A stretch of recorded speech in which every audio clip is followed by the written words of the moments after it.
अथ शनिश्चरकवचम्। ॐ श्रीशनिश्चरकवचमहामन्त्रस्य काश्यपऋषिः अनुष्टुप् छन्दः।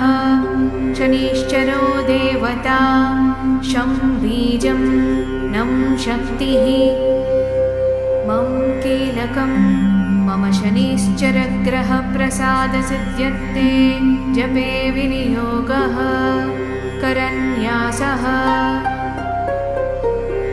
शाम् अङ्गुष्ठाभ्यां नमः, शीं तर्जनीभ्यां नमः, शूं मध्यमाभ्यां नमः, शायम् अनामिकाभ्यां नमः, शौं कनिष्ठिकाभ्यां नमः, शः करतलकरपृष्ठाभ्यां नमः। अङ्गन्यासः शां हृदयाय नमः, शीं शिरसे स्वाहा, शूं शिखायै वषटे, शां कवचाय हुं, शौं नेत्रत्रयाय वौषटे, शः अस्त्राय फटे, भूर्भुवः सुवरोमिति दिग्बन्धः। ध्यानम्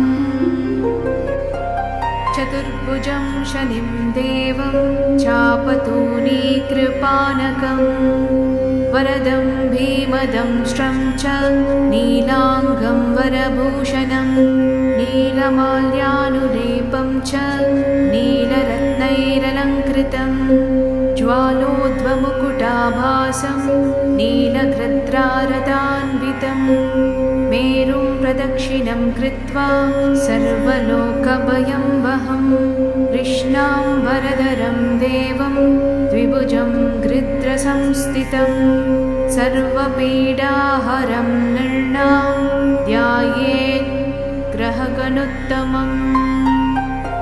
अथ कवचम्।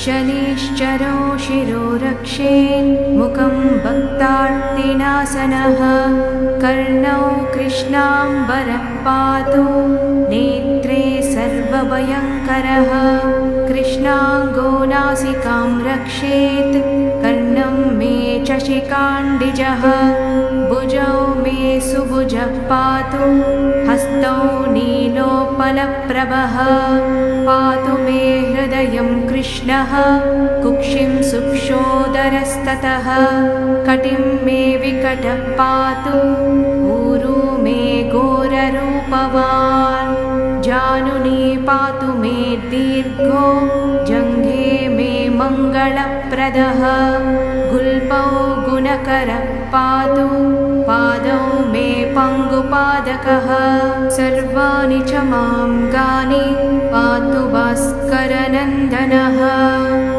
फलश्रुतिः य इदं कवचं दिव्यं सर्वपीडहरं नृणां पठति श्रद्धया युक्तः सर्वान् कामान् अवाप्नुयात्।